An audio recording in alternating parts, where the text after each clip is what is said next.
భద్రాద్రి కొత్తగూడెం జిల్లా అన్నపరెడ్డిపల్లె మండల కేంద్రంలో అర్హులైన రైతులందరికీ 2 లక్షల రుణమాఫీ చేయాలని రైతు బంధు నిధులు వెంటనే విడుదల చేయాలని స్థానిక తహసీల్దార్ సీనియర్ అసిస్టెంట్ బొలిశెట్టి సత్యనారాయణకు బీఆర్ఎస్ పార్టీ మండల అధ్యక్షులు బోయనపల్లె సుధాకర్ ఆధ్వర్యంలో మెమోరాండం ఏర్పాటు ఇవ్వడమైంది.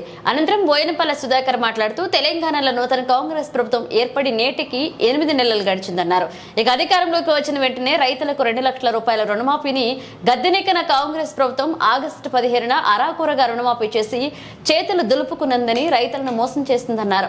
ఈ రుణమాఫీ కూడా కాంగ్రెస్ నాయకులకు మాత్రమే అయిందని, ఉదయం 34,000 కోట్లను రుణమాఫీ చేశామని చెప్పి సాయంత్రానికి 17,000 కోట్ల రుణమాఫీ చేశామని సాక్షాత్తు ఉపాసన ముఖ్యమంత్రి చెప్పారు. రైతు రుణమాఫీ అరాకొర మాటేనని బయటపడిందన్నారు. ఇక తెలంగాణ రాష్ట్రంలోని అర్హులైన ప్రతి రైతులు అందరికీ తక్షణమే రుణమాఫీ చేయాలని బీఆర్ఎస్ పార్టీ తరఫున మేము డిమాండ్ చేసి ధర్నా నిర్వహించాం.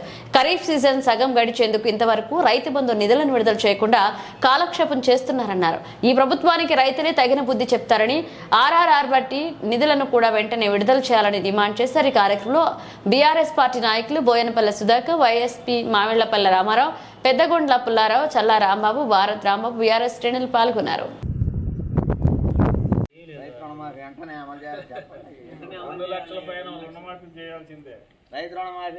అమలు చేయాలి. రైతుకి 2 లక్షల రుణమాఫీ అమలు చేయాల్సిందే. ఎవరు కడతారు ఎక్కువ డబ్బులు? ఆయన చెప్పినారు ఎక్కువ డబ్బులు ఏమీ చెప్పకుండా రుణమాఫీ అమలు చేయాలని వెంటనే అమలు చేయాలి. ప్రతి రైతు కుటుంబంలో ఒక లేదు, ఏమి లేదు. ఎంతమంది రైతులు ఉన్నారు అంతమంది చేయాలి.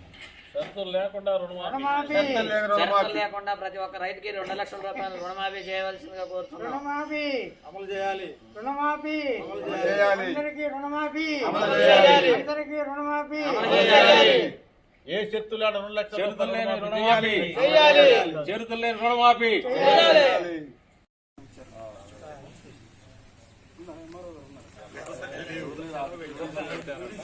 అయితే